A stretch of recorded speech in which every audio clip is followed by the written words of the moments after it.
my channel. I'm so glad you stopped by today because today we are going to be working on a really large wyvern piece. If you guys have been watching my vlogs, you've probably seen bits and pieces of it here and there, and I finally got it done, and today is going to be that tutorial. So this project started originally with me just wanting to make a glitter themed wyvern, and then it escalated into something a lot more detailed, and I'm really happy with the results of how it came out. Today's project is going to be an X-Wing galactic dragon. I'm so excited for you guys to see this. Anyways, let's get started.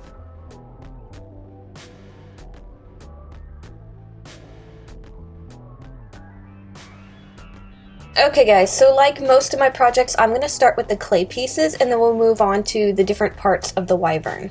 So I'm going to start with the wyvern's head, and I actually want to do something really strange to it. I want to have it basically broken down the middle. I want to have it almost like it's trying to grow two heads, like one head is separating into two. So for doing this, I needed a pretty odd shaped lump of tinfoil. It's kind of like a really squashed Y, and we're going to start completely covering this in clay and smoothing everything out. So right now I'm just trying to get a basic shape down to figure out how I want the heads to look. So I know I want them to be a little bit thinner because I don't want them to both be very massive. Almost like if you put them together they would make one even-sized head.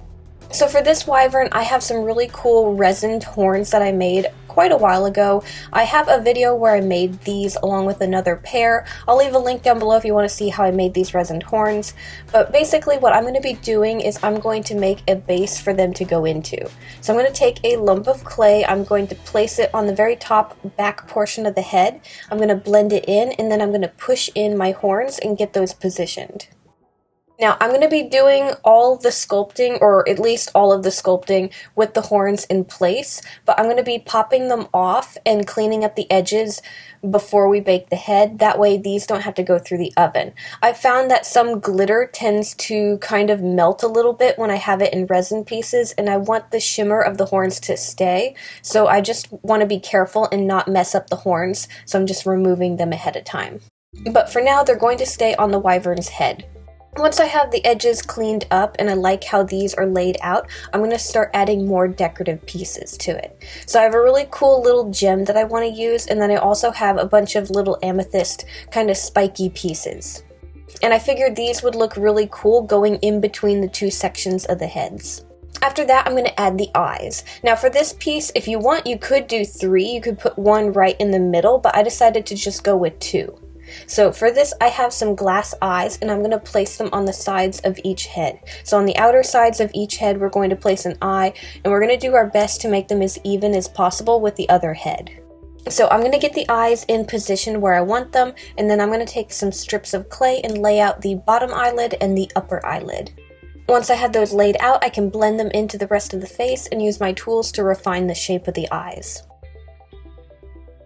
After that, I decided I wanted to remove a bunch of clay around the base of the head, so I started kind of just scraping that away and making the head a little bit less heavy and a little bit more kind of thinner because I didn't want it to be very bulky. So I did that, and then the next thing that I want to do is figure out where the opening of the mouths are going to be. So I want the mouths to both be connected, so I'm just going to roughly sketch out where the opening is going to go, make sure that they're both even, and I have to also make sure that both of them look the same. I don't want one of them to have a higher opening mouth than the other. I want them to be as symmetrical as possible. So I'm going to figure that out. I'm going to clean up those edges and really define where the mouth is going to open, and then we can start adding more detail and texture around it. So around where the two heads are separating, I'm going to rough up and kind of make it look a little bit more bumpy and kind of similar texture to the rocks that we have placed there. And then around the eyes, I'm going to start adding some scales and wrinkles. And then I also thought it'd be cool to add some extra wrinkles on the head, kind of really emphasizing that the two heads are separating. So I'm going to add wrinkles, line work, just a bunch of different things to really emphasize the shape of the heads and the separation of the two heads. Now I want the top of the heads to not be scaly or anything like that, but I do want to add a slight bit of texture. So I'm just going to add a little bit of a bumpy texture to them, and then I think I'm pretty much good. So I've already removed my horns from the head, and I'm going to put the head in the oven at 275 Fahrenheit for probably about 45 to 55 minutes. Now because the shape of the head was a little bit awkward and weird, I did keep an eye on it because the last thing I wanted to happen was to have the head just snap in half. So while we're waiting for our wyvern head to finish baking, we're going to start working on the clay legs. So for these, I have a very simple wireframe set up for both of them. I've decided with this piece that I want to have 4 toes, so there's 4 wires combined into this wireframe and then bent off into the toes. Also, I'm not going to be making the claws out of clay, I'm going to be making them out of plastic, so I'm going to be using my Instamorph for this. So we're not going to be sculpting anything at the very ends of the wire, we're going to leave them exposed, and that's also why they're looped, so I can connect the claws to them later. So I'm going to start with a lump of clay and I'm going to put that right at the very base of the foot where all the wires are combined. I'm going to blend that out, clean it up, and then I'm going to take some balls of clay and I'm going to put these almost at the end of each wire for each toe, but I'm leaving that loop exposed so we can use it later. So I'm going to do this to both of the feet, and then I'm going to do a bit of a small pre-bake. So basically I'm just going to put them in the oven for about 15, maybe 20 minutes at our 275 Fahrenheit temp. That way when we work more on the feet, we won't worry about messing these particular spots of the feet up. And then once our feet are done pre-baking, we can take them out of the oven, let them cool, and then start adding more clay to the wireframes. So I'm going to finish up the bottoms of the feet first, and then we'll move on to the tops. So I'm going to take some small strips of clay and I'm going to fill the gap between the end of the toe and the base of the foot. So we're basically covering the wires completely. So I'm going to push that into place and then I'm going to blend it into both pieces of clay. I'm going to do this to all 4 toes on each foot. I'm going to make sure everything is blended together and then we can work on the back of the foot. For the back of the foot, which is kind of almost the leg at this point, I have a pretty large thick piece of clay and we're going to lay it across the wire for the frame. So I'm going to push that into place and then blend it into the rest of the foot and make sure that I like the shape of it as well. After that, I'm going to add a little bit of texture to it and make sure that everything is completely blended and in the shape that I want, and then I'm going to do another pre-bake. So the pre-bake is going to be the same as the last pre-bake, 275 Fahrenheit for about 15 to 20 minutes. And then once that's out of the oven and it's cooled, we can finish the tops of the feet. So I'm going to do the same thing that we did to the back of the foot to the front of the foot. So I'm going to take another thick, long piece of clay and we're going to lay it on the very front of the foot and blend it into the other clay. So we're trying to get a basic shape laid down for our foot right now. And then I'm going to do the same thing to the toes. We're going to take some strips of clay and lay those out on each toe as well, blending them into the rest of the foot. So we're going to refine the shape of the foot, make sure that we like it, and then we're going to start adding some scales to the tops of the feet. So I'm going to start with the ends of the toes. I'm going to roll out some little ovals of clay and we're going to start layering them going up the toes. Now if you want, you can just continue and go all the way up the leg this way, but I decided to leave a gap. That way the base of the toes looked a little bit skinnier and it made the ends of the toes look a little bit more bulbous and large, just because I wanted that specific shape for my foot. So I laid my scales on my toes and then I decided to do it to the rest of the foot as well. So these ones are going to be slightly larger. And we're just going to go all the way up the leg until we have about maybe a ½ inch extra, and then we're going to clean up the edge. So we're going to get this done to both of the feet, and then once we've completely finished both of the fronts of the feet, we can put them in the oven for one final bake. This time we're going to do about 45 minutes at 275 Fahrenheit again. So we're going to get everything completely baked. Once it's cooled to touch, we can start painting. Now for the painting, I really haven't shown you guys the colors that I want, so we're going to start off with that first, and then I can show you all the fabrics that we're going to use that match those colors when we start on the sewing. So I'm going to start by primering the face, and I'm going to be primering it 2 colors. The bottom portion is going to be kind of a mint color, and then the top is going to be a blue. Now the colors that I'm mainly going for are going to be kind of that mint green, blues, and then maybe a hint of purple. And of course some black. So I'm going to start by primering the under portion of the face first, and then we'll move on to the top.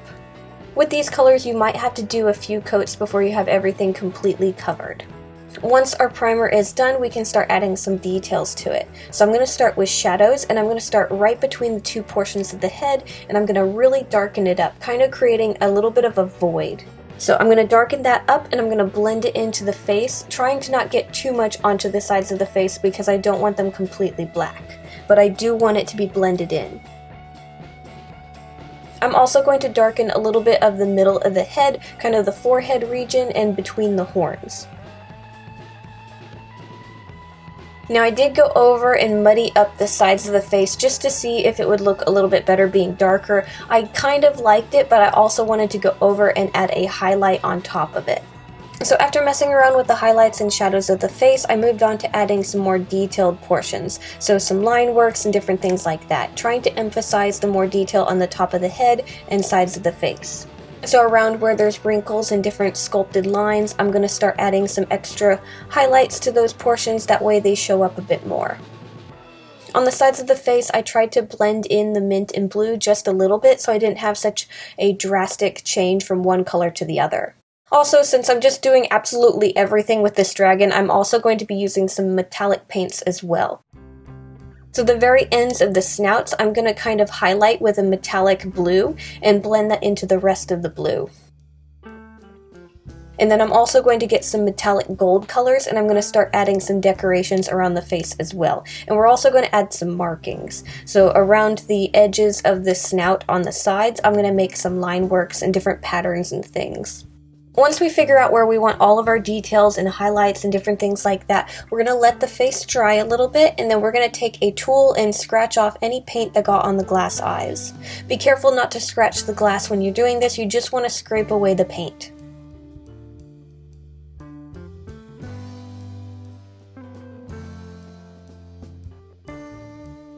Okay, we're going to move on to painting the feet now. So for this, I want the main body where the legs are going to connect to be that mint color. So the main body of the foot, I'm going to be primering with that mint. And then for the scales, I want those to be blue, so I'm going to primer those blue. So we're just going to get our basic colors down first, and then we can start doing the same thing that we did with the face by adding highlights and shadows. So I figured the best way to add shadowing to the feet and get into all our little cracks and crevices was to water down some black paint, paint over the entire foot really quickly, and then quickly wipe away any excess paint that is on the more raised up portions of the feet. So we want to wipe away any excess paint, and anything that's left in the cracks would be a nice shadow. This might take a little bit longer to dry because you did water down the paints, but once it's dried we can then go over the feet and add the highlights. So for like the tops of the toes that don't have scales, I'm going to add a brighter mint color to it, and then for the tops of the scales, I'm going to add brighter blues. Lastly, I want them to match the face, so I'm going to take some of my gold paint that I used on the face, and I'm going to kind of go around the edges of the scales to create some highlights with the gold. Once all of my paint has dried, I'm going to actually get my resin. I'm going to mix up a batch of it and paint over all of my clay pieces. That way all the paint that we did will be protected. So I want to go over everything that's painted, and this is going to help protect the paint from scratches and things. So once that has completely been painted over with resin, you'll have to set it somewhere safe to dry because it'll take about 24 to 48 hours to completely cure, and you don't want anything to accidentally get stuck in the resin. But once our clay pieces are done curing, we can then add the claws to the feet. So like I said, these are going to be made out of Instamorph. So for my Instamorph, I decided that I also wanted them to be a little bit blue. So ahead of time, I ended up mixing in some blue paint in the Instamorph and making a batch of blue Instamorph. Then I ended up cutting this into different portions for each toe. And then after that, all I have to do is remelt my Instamorph to add them to the feet. So I'm going to melt a piece of Instamorph that we made, and then I'm going to push it onto the end of the toe where we have that loop of wire. Make sure to kind of squeeze it to make sure that the Instamorph grabs onto that wire. And then you're just going to use your fingers and kind of pinch it into a shape of a claw. Now once you have a shape for your claws, I recommend with each claw to put the foot on the countertop that you're working on and make sure that the bottom of the claw is flat and not shaped weirdly. That way when the creature is standing, the bottoms of the feet are completely flat. Now once you have all of the claws in place, if you want you can call your feet done. They look perfectly fine the way they are, but I decided that I wanted to throw on a little bit of glitter. So what I did was I wanted the claws to be glittery, so I mixed up a small batch of resin and I painted a thin layer on the tops of the claws. Then I took the glitter that I wanted to use and I just sprinkled it lightly over the claws. And of course, since we used resin, that's going to have to cure again. But that's perfectly fine because we have a ton of sewing to get to. So this wyvern is actually going to be huge. So I have a pattern all sketched out. It was too large to leave all connected, so I had to break it up so you could see the different pieces. But basically I have the neck and main body, and then the tail is up here, and I'm going to also do a split at the end of the tail. So the end of the tail is going to be broken into two tips. And then we have a pattern for our legs, and then we have patterns for our wings. So the wings, we're going to be doing 4 of them, and I want a set of them to be slightly smaller than the other. So because of that, we have a pattern set up for both pairs. So my first piece of fabric is going to be the belly. I have a reversible sequence fabric that is gold on one side and black on the other. This is going to be the only fabric that's not going to get layered. The other fabrics are going to be sequins that are kind of sheer, so they have to have a backing sewn into place. So I have all my patterns drawn out on the backing fabric, and I have it laid out on top of the sequins, and we're going to pin these together and sew along all the lines to make our pattern pieces. And like with the clay pieces, we're going to be using a blue and a minty green. Once we get all of that sewn with our sewing machine, we can cut all the different pieces for our wyvern out and then start putting everything together. And then I wanted the underparts of the wings to be very dark, and this was kind of a mistake because I wanted to just use a flat black fabric, but I didn't have anything. So I had this really cool ruffled fabric, and I decided to use that for it. And I actually really liked how these came out. So we're going to work on the wings first. So I have my black fabric for the under portion of the wings, and then I have the top portion of the wings made with that sequence. I'm going to lay out the top portions onto the black fabric, pin them together, and then we're going to sew these 2 layers together. I'm not going to cut the black fabric out yet because it's sometimes easier to have one solid piece of fabric. So I'm going to do this for the blue wings and the mint wings.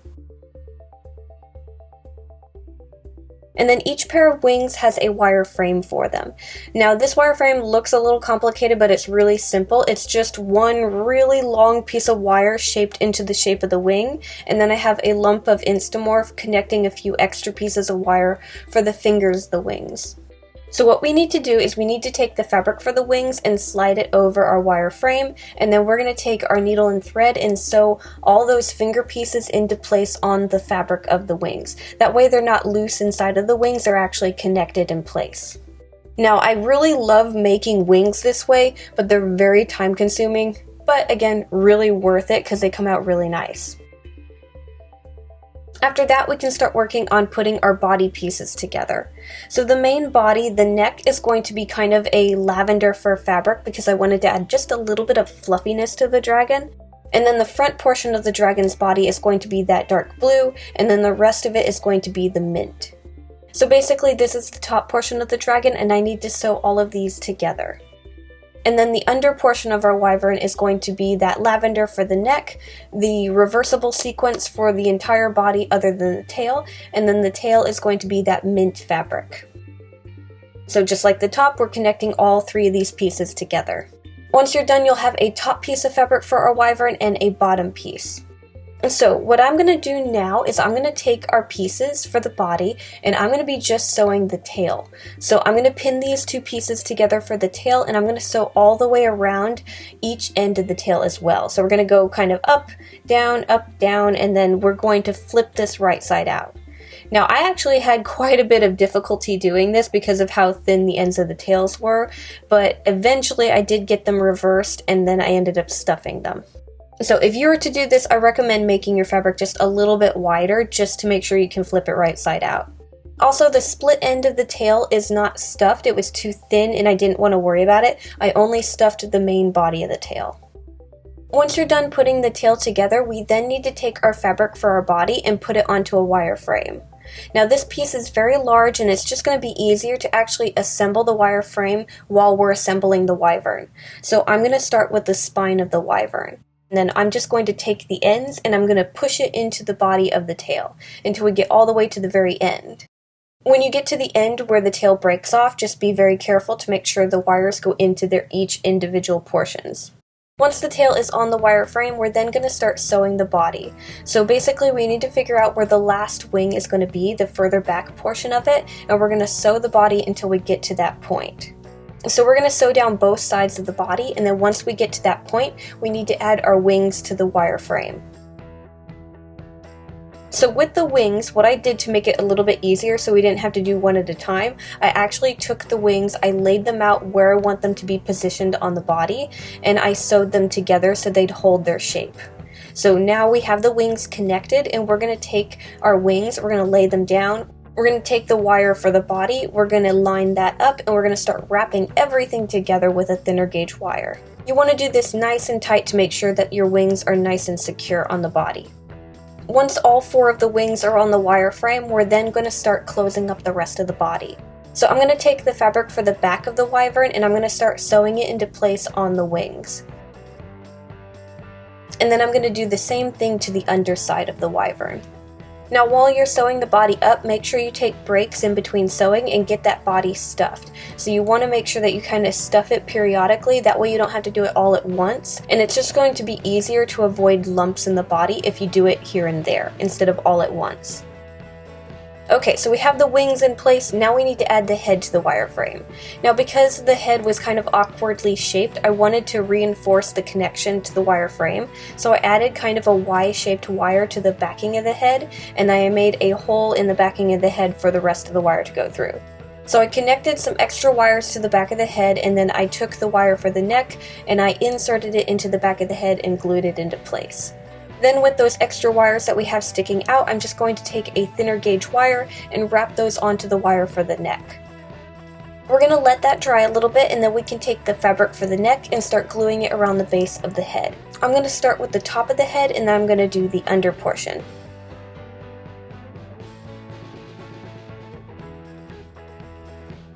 All of that is also going to have to dry, and then once it's completely dried, we can start sewing the sides of the neck and stuffing the neck. Now this I should have done earlier, but as I was working on the dragon I was like, I need more glitter.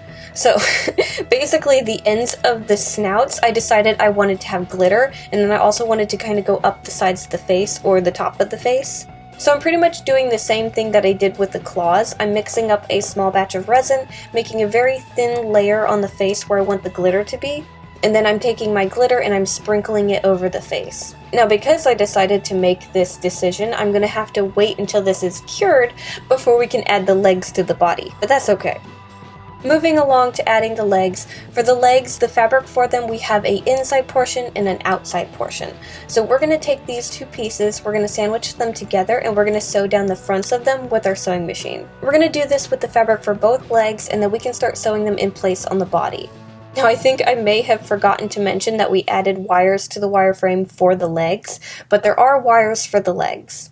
So when you're sewing the fabric for the legs into place on the body, you're going to be sewing around those wires. And then once we have the fabric in place, we're then going to cut those wires for the legs to fit inside of the fabric for the legs, and then we're going to add our clay legs to the ends of these. So I'm going to take the wire that's sticking out of the end of our clay pieces, and then we're going to wrap those onto the wire frame. We're going to get those nice and secure, and then we can take the fabric for the legs and glue those around the bases of the feet.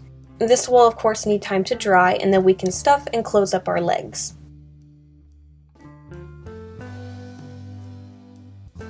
Okay, so we're almost done with our wyvern. The last thing that we're going to do is we're going to paint the sequence of the body.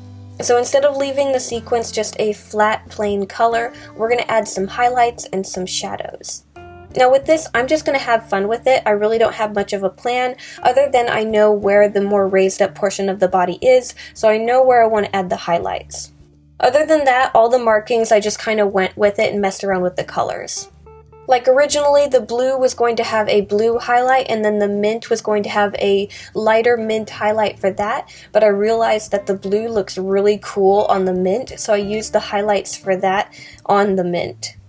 And then I wanted to throw a little bit more green on the blue portion to kind of even it out, so I added a darker green to the ends of the blue wings. And then once I had my highlights figured out, I just messed around with different line works and started making patterns on the neck, and just kind of went down the back of the body. Now all of this painting was done with acrylic, but I then decided to get my 3D fabric paints and mess around with those as well. So for this I mainly took the gold and I just added some markings along the side, and then I also took a little bit of blue as well. The final thing that I did was I added some stripes on this separate portion of the tail tips.